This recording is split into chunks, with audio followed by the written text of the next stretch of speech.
तो students concept number 7 तक अपन पढ़ चुके हैं। कॉन्सेप्ट नंबर 7 पर अपन ने हेल्पिंग वर्ब का कॉन्सेप्ट पढ़ा, लेकिन वहां पर एक क्वेश्चन अपने दिमाग में आया कि भाई अपन 12 टेंसों की जो लिस्ट मैंने आपको बताई थी और उन 12 टेंसों के सामने मैंने 12 टेंसों की जो क्रिया या वर्ब स्ट्रक्चर लिख रखी थी।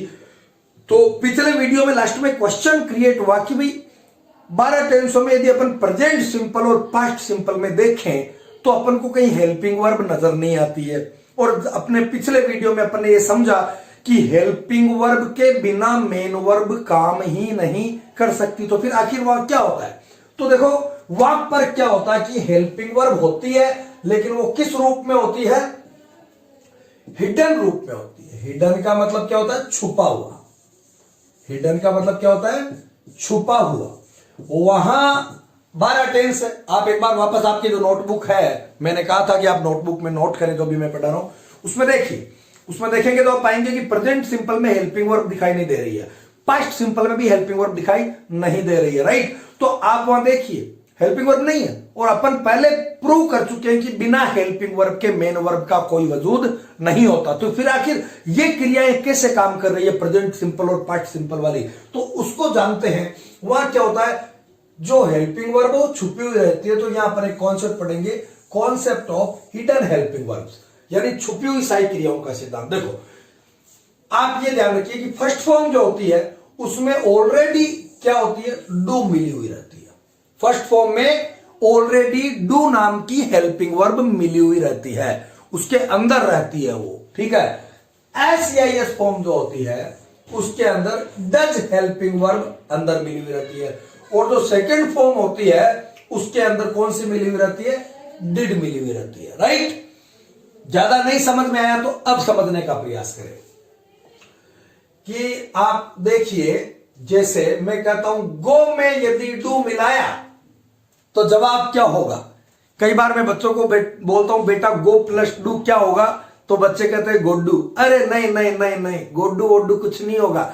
गो में डू मिला तो परिणाम भी क्या होगा? गो होगा। गो में डज मिला तो परिणाम क्या होगा? गोज होगा। और गो में डिड मिला तो परिणाम क्या होगा? वेंट, यानी कि क्रिया की सेकंड फॉर्म। ये कौन सी फॉर्म है? First form. ये कौन सी फॉर्म है? एस या ईएस फॉर्म। फर्स्ट फॉर्म में जब एस या ईएस लग जाए। और ये क्रिया की कौन सी फॉर्म है? सेकंड फॉर्म है, राइट? इसका मतलब जो फर्स्ट फॉर्म है उसमें ऑलरेडी क्या मिला हुआ है? डू। एस या ईएस फॉर्म है उसमें ऑलरेडी क्या मिला हुआ है? डज। और सेकंड फॉर्म जो है उसमें ऑलरेडी क्या मिला हुआ है? डिड। सीधी सी बात है। और समझना चाहते हो तो ऐसे समझो, गो में से डू को माइनस कर दूं, गो में से डू को बाहर निकाल दूं तो परिणाम क्या प्राप्त होगा? गो। गोज में से डज को माइनस कर दूं तो परिणाम क्या होगा? गो। वेंट में से डिड को माइनस कर दूं तो परिणाम क्या होगा? गो। समझना बात को। यहां आपने क्या सीखा? थोड़ा विचार करिए। यहां हम एक बहुत ही बेहतरीन कॉन्सेप्ट सीख जाते हैं कि यदि किसी वाक्य में डिड, डज और डू स्पष्ट अवस्था में लिखे हुए हैं, यानी कि बाहर पड़े हैं, यानी कि मुख्य क्रिया में मिले हुए नहीं है, उनको बाहर रखा गया है, तो उस वाक्य की मुख्य क्रिया फर्स्ट फॉर्म और फर्स्ट फॉर्म, यानी हमेशा फर्स्ट फॉर्म ही होगी। जिस वाक्य के अंदर कॉन्सेप्ट रट ली, दिमाग में सेट कर लीजिए, कसम खा लीजिए कि किसी वाक्य के अंदर डू, डज और डिड यदि आपको स्पष्ट दिखाई देते हैं तो उस वाक्य की मुख्य क्रिया 101% क्रिया की फर्स्ट फॉर्म होनी चाहिए। और यह सवाल कई बार परीक्षाओं में पूछा जा चुका है। देखो कंक्लूजन मैंने यहां लिखा है, if the helping verb do, does, did are clear, यानी डू, डज और डिड स्पष्ट होते हैं किसी वाक्य में in the sentence, the main verb must be in the first form. तो मेन वर्ब किस में होनी चाहिए? फर्स्ट फॉर्म में। जैसे एक एग्जांपल के तौर पे एक सवाल है, इस सवाल को समझिएगा, इस सवाल को थोड़ा समझिएगा। यह सवाल मैंने आपको दिया, I did not believe in the ghost when I was a child. मैं भूतों में विश्वास नहीं करता था जब मैं बच्चा था। इस वाक्य में आपको एरर निकालनी है। ये एरर के क्वेश्चन है। एरर के क्वेश्चन में बच्चों क्या होता है कि जैसे एक वाक्य के 4 टुकड़े या 5 टुकड़े आपको करके दे दिए, आपको 4 देते हैं, तो 4 में से कौन से पार्ट में एरर है, यानी त्रुटि। एरर का मतलब क्या होता है? त्रुटि। त्रुटि का मतलब क्या होता है? गलती। कौन से भाग में गलती है वो ढूंढ लीजिए। तो आपको देखना है, और यदि आपको लगता है कि किसी भी पार्ट में गलती नहीं है तो फिर ये नो एरर वाला ऑप्शन, नो एरर यानी कोई त्रुटि नहीं है, ये वाला ऑप्शन सेलेक्ट करना है। इसको देखिए, I did not believe it, तो मैंने क्या कहा, यदि किसी वाक्य में डू, डज और डिड स्पष्ट अवस्था में लिखे हुए हैं, उस वाक्य की मेन वर्ब 100% फर्स्ट फॉर्म होनी चाहिए। इस वाक्य में डिड स्पष्ट दिखाई दे रहा है, स्पष्ट है कि नहीं, तो यह बिलीव्ड आ ही नहीं सकता, क्योंकि बिलीव्ड तो बनेगा कब, जब डिड फर्स्ट फॉर्म के अंदर मिलेगा तब सेकंड फॉर्म बनेगी। डिड यदि बाहर पड़ा है तो सेकंड फॉर्म आ ही नहीं सकती। डू यदि बाहर पड़ा है तो फर्स्ट फॉर्म ही आएगी, कोई दिक्कत ही नहीं है। डज यदि बाहर पड़ा है तो एस फॉर्म आ ही नहीं सकती, क्योंकि डज जब फर्स्ट फॉर्म में मिलेगा तो एस फॉर्म बनेगी। डिड जब फर्स्ट फॉर्म में मिलेगा तो सेकंड फॉर्म बनेगी। यानी डिड जब बाहर पड़ा है तो क्रिया की क्या आनी चाहिए? First form. या क्या आना चाहिए? बिलीव। बिलीव आना चाहिए। यानी एरर कौन से पार्ट में? ए पार्ट में। आप उत्तर क्या निकालोगे कि ए पार्ट में एरर है। अब यहां पर बच्चों एक सवाल खड़ा होता है कि भैया मान लिया कि डू, डज और डिड है, वो हिडन होती है, कभी बाहर निकल जाती है, कभी अंदर चली जाती है, तो एक सवाल उठता है कि ये डू, डज और डिड कब तो बाहर निकलती है और कब अंदर चली जाती है। आखिर कारण क्या है कि ये छुपी हुई भी रहती है, कभी स्पष्ट हो जाती है। अपन इस चीज के ऊपर विचार करते हैं, आओ देखते हैं।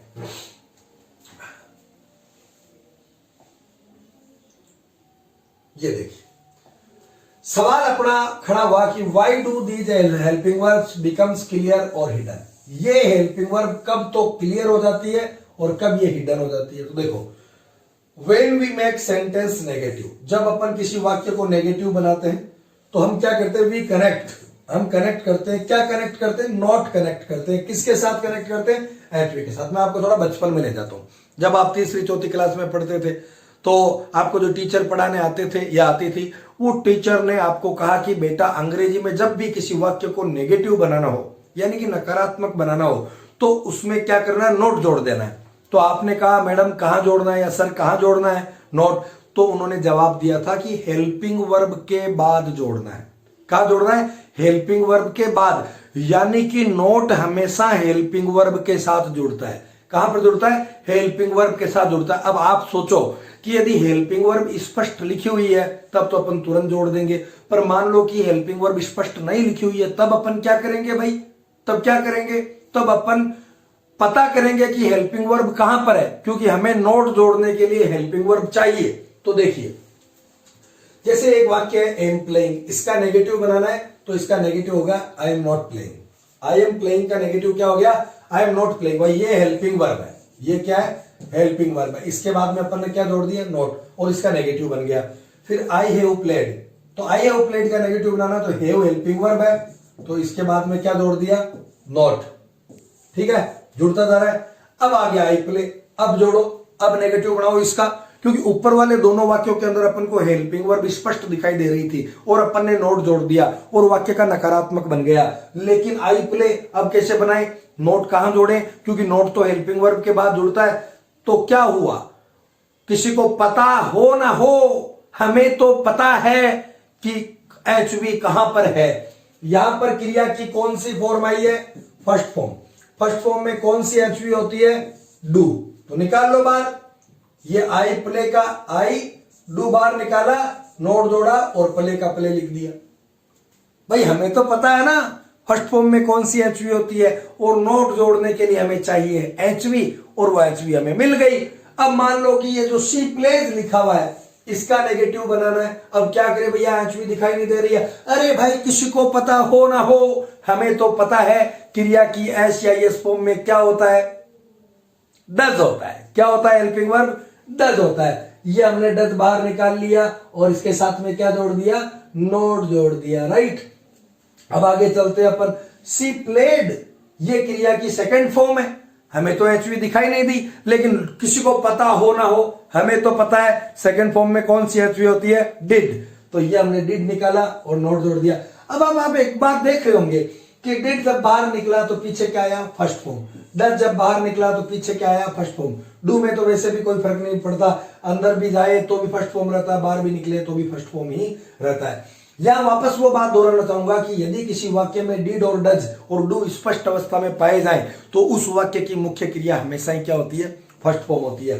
तो एक तो कारण यह है जिसकी वजह से इन क्रियाओं को, इन हेल्पिंग वर्ब को बाहर निकलना पड़ता है। कब? जब किसी वाक्य को नेगेटिव में कन्वर्ट किया जाता है तो इन हेल्पिंग वर्ब्स को कहां निकलना पड़ता है, बाहर निकलना पड़ता है, क्योंकि नेगेटिव बनाने के लिए नोट जोड़ना पड़ेगा। नोट कहां जुड़ेगा, हेल्पिंग वर्ब के बाद। एक दूसरा कारण और होता है स्टूडेंट्स, दो ही कारण होते हैं इनके अंदर बाहर होने के। देखिए यहां पर है when we make interrogative sentence, क्या बनाते हैं हम, प्रश्नवाचक वाक्य जब बनाते हैं। क्या बनाते हैं, प्रश्नवाचक अंग्रेजी में वाक्य बनाए जाते हैं। तो एक बात कसम खा लीजिए लाइफ टाइम के लिए, हमेशा ध्यान रखना, प्रश्नवाचक वाक्य जो होते हैं उनमें हेल्पिंग वर्ब जो होती है वो सब्जेक्ट के लेफ्ट साइड में होती है। किस साइड में होती है, लेफ्ट साइड में, और एंड में क्या लगता है, क्वेश्चन मार्क लगता है। सब्जेक्ट के किस साइड में होती है, लेफ्ट साइड में होती है। जब भी प्रश्नवाचक बनाया जाता है तो हेल्पिंग वर्ब किधर आती है, लेफ्ट साइड में। यानी कि यदि प्रश्नवाचक बनाना है तो आपको एचवी को कर्ता यानी हेल्पिंग वर्ब को कर्ता के लेफ्ट साइड में रखना ही पड़ेगा। तो जो स्पष्ट है उनको तो डायरेक्ट उठा के रख दीजिए, लेकिन जो स्पष्ट नहीं है वो किसी को पता हो ना हो, हमें तो पता है कि हेल्पिंग वर्ब कहां पर है, उसको निकाल के लेफ्ट साइड में रख देंगे। देखिए जैसे कुछ एग्जांपल दिए, आई एम प्लेइंग का प्रश्नवाचक बनाओ, ये हेल्पिंग वर्ब है, एम, इसको उठा के कहां रख दिया, ये सब्जेक्ट है, आई क्या है, सब्जेक्ट है, और ये हेल्पिंग वर्ब है। तो एम को उठा के यहां रख दिया तो क्या बन गया, एम आई प्लेइंग। इसका मतलब है मैं खेल रहा हूं, और इसका मतलब है एम आई प्लेइंग, क्या मैं खेल रहा हूं। प्रश्नवाचक बनाओगे ना तो आपको ये करना ही पड़ेगा।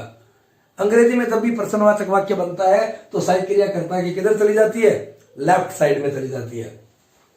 देखो आई हैव प्लेड, इसमें आई क्या है, सब्जेक्ट है, और हैव क्या है, हेल्पिंग वर्ब है।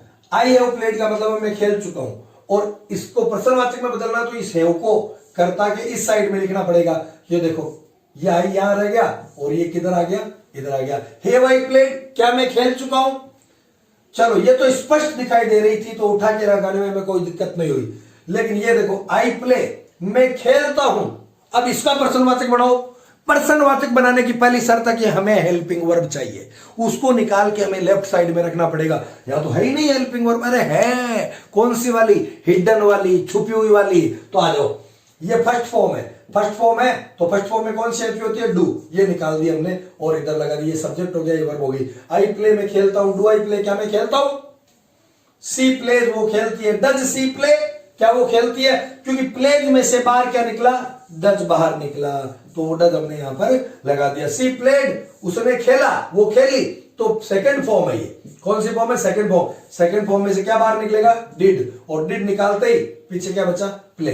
यानी कि आपको समझ में आ गया होगा कि पूरी अंग्रेजी में दो ही कारण है जिस वजह से इन छुपी हुई सहायक क्रियाओं को बाहर निकालना पड़ता है। एक तो जब किसी वाक्य को नेगेटिव में कन्वर्ट किया जाता है, और दूसरा जब किसी वाक्य को प्रश्नवाचक बनाया जाता है तो हमें हेल्पिंग वर्ब स्पष्ट चाहिए। उस कंडीशन में जो ऑलरेडी स्पष्ट है, जैसे इजार है, मैं वाजवर है, हेज है, हेड है, के न कुड़ है, ये जो है उनमें तो कोई दिक्कत नहीं है। लेकिन जो छुपी हुई तीन है, डू, डज और डिड, इनको स्पष्ट रूप से बाहर निकालना पड़ेगा हमें। और फर्स्ट फॉर्म में कौन सी होती है, डू, ऐसे फॉर्म में कौन सी होती है, डज, और सेकंड फॉर्म में कौन सी होती है, डिड। आई होप आपको समझ में आ गया होगा। नहीं आया तो एक बार फिर से इस वीडियो को देखिए, कॉन्सेप्ट एकदम क्लियर हो जाएगा। आइए अगला कॉन्सेप्ट पढ़ते हैं, कॉन्सेप्ट नंबर 12। कॉन्सेप्ट नंबर 12 पे एक जनरल चर्चा अपन करेंगे कि आपकी परीक्षा में क्या आता है। आपकी परीक्षा में सवाल आता है कॉन्सेप्ट नंबर 12 पे, अपन पढ़ रहे हैं, एक मिनट।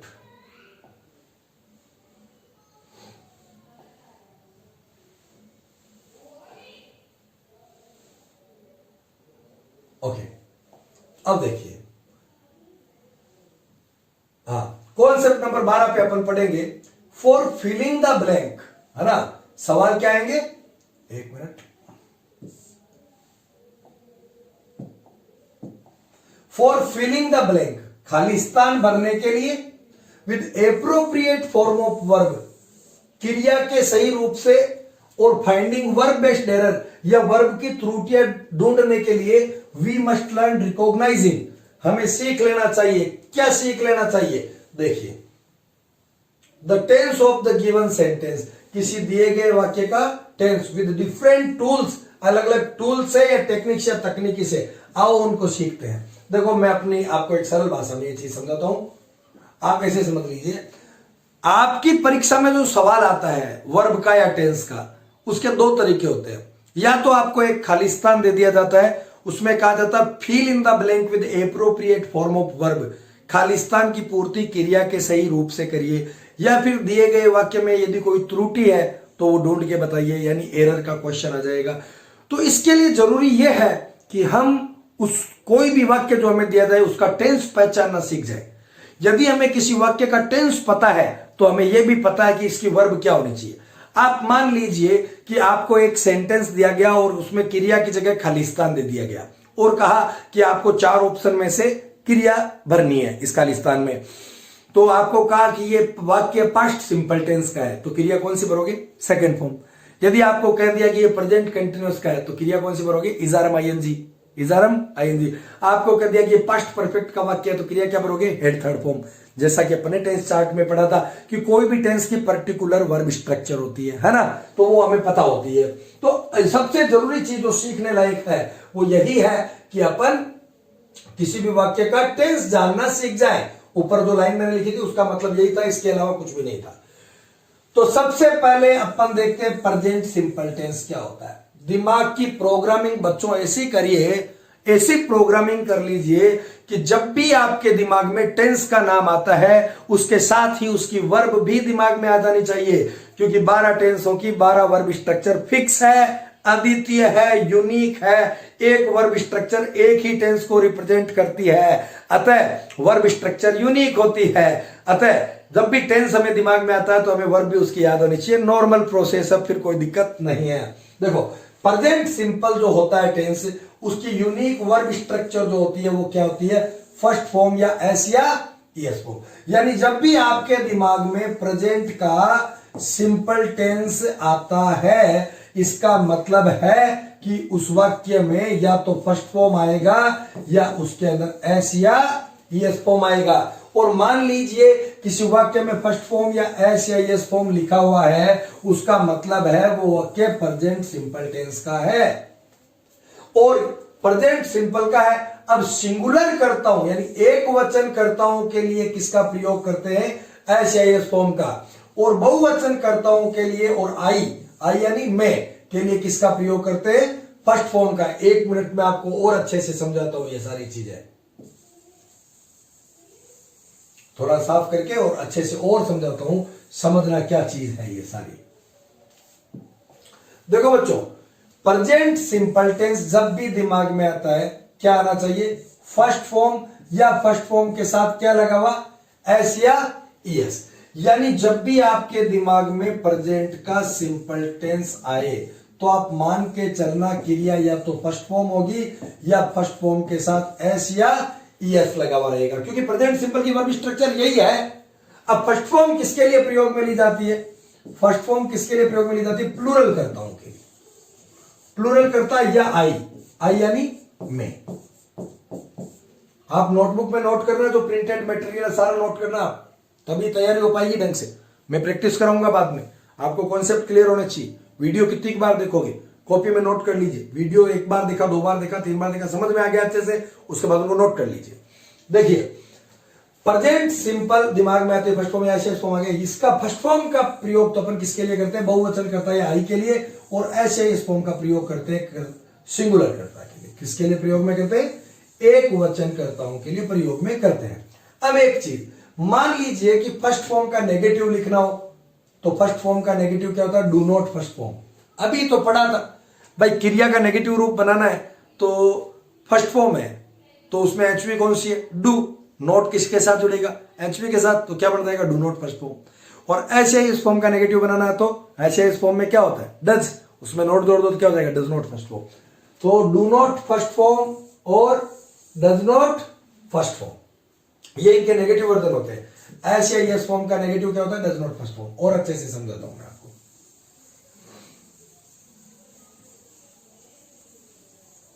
और अच्छे से समझाता हूं, तो ऐसे समझिए कि चाहे फर्स्ट फॉर्म लिखो या इसका नेगेटिव वर्जन क्या हो जाएगा, डू नॉट फर्स्ट फॉर्म। चाहे एस या एस फॉर्म लिखो, चाहे इसका नेगेटिव वर्जन क्या हो जाएगा, डज नॉट फर्स्ट फॉर्म। बात एक ही है, ये भी प्रेजेंट सिंपल को दर्शाती है, ये भी प्रेजेंट सिंपल को दर्शाती है, क्योंकि ये जो है वही तो ये है, ये पॉजिटिव और ये क्या नेगेटिव है, ये पॉजिटिव है और ये क्या नेगेटिव है ना। तो ये चीज हुई कि प्रेजेंट सिंपल टेंस की वर्ब स्ट्रक्चर क्या होती है। जब भी हमारे दिमाग में प्रेजेंट सिंपल आए तो फर्स्ट फॉर्म एस या एस फॉर्म आना चाहिए। अब अपन देखते हैं कि प्रेजेंट सिंपल के सवाल कैसे आएंगे और हम किसी वाक्य का टेंस कैसे पहचानेंगे। तो आपके बच्चों जो सवाल आएगा वो ऐसे आएगा, यहां क्या दे दिया, खालिस्तान, और इसके लिए क्या दे दिए, 4 ऑप्शन, और कहा जाएगा fill in the blank with appropriate form of verb. अब क्रिया की जगह तो वर्ब की जगह तो आपको खालिस्तान दे दिया, तो वाक्य में कुछ ना कुछ ऐसा जरूर रहेगा जो बार बार आपको यह इशारा करेगा कि मैं फलाने टेंस का सेंटेंस हूं। और जैसे ही वो चीज समझ में आ गई, हम क्रिया भर देंगे, भाई हमें टेंस का पता चल गया तो हम क्रिया तो भर ही सकते हैं, है ना। तो आइए देखते हैं कैसे होता है। देखिए, ये अपन को एक कला में माहिर हो जाना है, और वो कला है किसी वाक्य को देखते ही उसका टेंस पहचान लेना। देखिए बच्चों, ये देखिए, किसी वाक्य में आपको generally, usually, daily, normally, always, never, seldom, often, rarely, occasionally, once a time, twice a time, thrice a time, etcetera, यानी आदि चीजें मिल जाए तो मान के चलना कि वो कौन सा टेंस है, प्रेजेंट इंडेफिनेट टेंस है, या इसका ही दूसरा नाम क्या है, प्रेजेंट का सिंपल टेंस है। यही प्रेजेंट इंडेफिनेट और यही प्रेजेंट सिंपल, एक ही नाम है, वो तो नाम का कोई फर्क नहीं है। इंडेफिनेट का होता है, सिंपल को एक ही बात है। तो किसी वाक्य में generally, usually, seldom, often, always, daily, normally, regularly, every day, every month, every week, twice a day, twice a month, twice a week, thrice a day, thrice a week, thrice a month, ये सारी चीजें मिल जाती है तो वो कौन सा tense है, प्रेजेंट सिंपल टेंस है। और प्रेजेंट सिंपल दिमाग में इनको देखते ही मेरे दिमाग में आता है कि ये कौन सा टेंस है, ये प्रेजेंट का सिंपल टेंस है। मेरे दिमाग में एक समीकरण बन गया, एक इक्वेशन बन गया कि किसी वाक्य में generally, usually, seldom, often, always, daily, normally, regularly, ये चीजें लिखी हुई मिल जाएगी तो मैं मान लूंगा कि ये प्रेजेंट का सिंपल है। और जैसे ही मेरे दिमाग में प्रेजेंट सिंपल आता है तो मेरे दिमाग में फर्स्ट फॉर्म या फर्स्ट फॉर्म के साथ एस या ईएस आता है, क्योंकि टेंस की क्रिया फिक्स होती है। जैसे ही मेरे दिमाग में प्रेजेंट सिंपल आया तो प्रेजेंट सिंपल आते ही क्रिया क्या ही, फर्स्ट फॉर्म या एस या ईएस फॉर्म। अब मुझे इतना कंफर्म हो गया कि इस खालिस्तान में या तो फर्स्ट फॉर्म आएगा या एस या ईएस फॉर्म आएगा। अब मुझे पता है प्लूरल कर्ताओं के लिए क्या लगाना है, और आई यानी मैं के लिए क्या लगाना है, फर्स्ट फॉर्म, और सिंगुलर यानी एक वचन कर्ताओं के लिए क्या लगाना है, एस या ईएस फॉर्म। क्लियर है मैटर, अब पता चल गया। अब कर्ता देख लेंगे वाक्य का। चलो कुछ एग्जाम्पल मैं आपको देता हूं, यहां पर समझाता हूं या लिख करके एग्जाम्पल समझाता हूं, ध्यान से देखिएगा। मैं कुछ एग्जाम्पल समझाता हूं, आपको सब समझ में आ जाएगा। मान लो कि एक क्वेश्चन आया कि Sarita always blank to school on foot, ठीक है। अब ऑप्शन दिया go, goes, went, has gone. अब इन 4 ऑप्शन में से आपको राइट ऑप्शन चूज करना है। तो आपने देखा कि इस वाक्य में क्या लिखा हुआ मिल गया आपको, ऑलवेज, ये रहा देखो, है ना, ये ऑलवेज लिखा हुआ मिल गया। ऑलवेज दिखते ही मेरे को पता चल गया कि ये वाक्य कौन से टेंस का है, प्रेजेंट के सिंपल का। और प्रेजेंट सिंपल आते मेरे दिमाग में 2 चीज आ गई, या तो फर्स्ट फॉर्म आएगा या फिर एस या ईएस फॉर्म आएगा। ये तो कम से कम नहीं आ सकता। अब मैंने देखा कि सरिता एक वचन करता है, एक वचन करता के लिए क्रिया की एस या ईएस फॉर्म का इस्तेमाल करूंगा। बात समझ में आ रही होगी, मैं आशा करता हूं आपको समझ में आ रहा होगा, है ना। ठीक इसी प्रकार मान लो कि मैं एक दूसरा एग्जाम्पल आपको और देता हूं, दूसरा एग्जाम्पल देके मैं समझाता हूं। आप वीडियो रोक करके ये एग्जाम्पल नोट करना चाहें तो भी नोट करें आप अच्छे से, कॉपी में एकदम कॉपी बढ़िया तैयार हो जाएगी। तो मैं बता रहा हूं, मान लो कि मैं कहता हूं दिस न्यूज पेपर, ये सवाल आ गया, this newspaper blank twice a week, twice a week,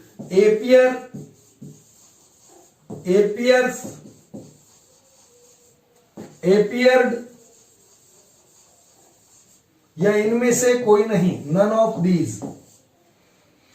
तो क्या करें? तो इस वाक्य में मैंने देखा कि ट्वाइस ए वीक, हफ्ते में 2 बार। देखो मैंने लिखा है ना ट्वाइस ए टाइम, टाइम का मतलब हफ्ता, महीना, दिन, है ना, घंटा, कोई भी टाइम का नाम जुड़ा हो सकता है। ट्वाइस का मतलब 2 बार, थ्राइस का मतलब 3 बार, है ना, ये। और ये देखो वंस ए टाइम मतलब 1 बार। तो इस वाक्य का मतलब है दिस न्यूज़पेपर, ये अखबार हफ्ते में 2 बार आता है। तो साहब ट्वाइस ए प्लस टाइम आ गया, तो मुझे पता चल गया कि ये प्रेजेंट का सिंपल है। अब जैसे ही मुझे पता चला कि ये प्रेजेंट का सिंपल टेंस का वाक्य है, अब प्रेजेंट सिंपल में या तो फर्स्ट फॉर्म या ऐसे फॉर्म आएगी, ये तो आ नहीं सकते। अब मैं देखता हूं दिस न्यूज़पेपर एक वचन करता है, एक वचन करता के लिए क्या आ जाएगा? एस या ईएस फॉर्म आ जाएगा, है ना। आप स्क्रीन रोक के इनको नोट करिए एग्जांपल को, तो मैं और एक्स्ट्रा में बता रहा हूं आपको। मैं और एग्जांपल देता हूं इसको मिटा करके, तो ध्यान से समझिए।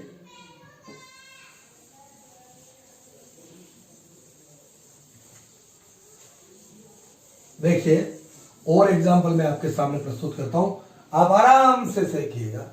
जैसे मैं आपको बताता हूं, मैं कह देता हूं कि Sumit note me to tea every day, every day. Sumit every day, tea है बेटा, है ना, ये थोड़ा सा इधर काम में लेना पड़ेगा मुझे। टी। अब देखो ऑप्शन क्या दिया? Do invite, did invite, does invite, या इनमें से कोई नहीं। आप खुद सोच लीजिए उत्तर क्या होना चाहिए। यदि अपन देखें तो मैंने दिया generally, usually, seldom, open, rarely, occasionally, thrice a time. देखो generally, usually, seldom, open, always, daily, normally, regularly, open, rarely, occasionally, once a time, या एक चीज और लिखिए एवरी प्लस टाइम। क्या लिखिए? एवरी प्लस टाइम, है ना। तो एवरी के साथ टाइम जुड़ा हुआ है, वो भी क्या है? प्रेजेंट सिंपल ही है। क्या है? प्रेजेंट सिंपल ही है ना। प्रेजेंट का सिंपल ही है। ये इसमें मैं टाइप करना भूल गया था, एक वर्ड चूक गया था, भूल गया था, कोई बात नहीं, यहां मैंने लिखा दिया। किसी वाक्य में एवरी प्लस टाइम लिखा हुआ रहे तो भी कौन सा टेंस हो? प्रेजेंट सिंपल है। तो इसमें again every plus time, time का मतलब डे, मंथ, वीक, ईयर, कुछ भी आ जाए। तो यहाँ पे क्या लिखा हुआ है? Every day. एवरी डे देखते ही मेरे को समझ में आ गया कि ये वाक्य कौन से टेंस का है? प्रेजेंट सिंपल का है। अब प्रेजेंट सिंपल के अंदर क्रिया आनी चाहिए या तो फर्स्ट फॉर्म या फर्स्ट फॉर्म के साथ एस या यस। एक वचन करता है सुमित, इसके लिए क्या आनी चाहिए? एस या यस फॉर्म आनी चाहिए। पर इसने मांगा क्या है? नेगेटिव वर्जन मांगा है। क्या मांगा है? नेगेटिव वर्जन मांगा है। तो ये तो नोट तो इसने ऑलरेडी दे दिया, तो एस या यस फॉर्म आनी चाहिए।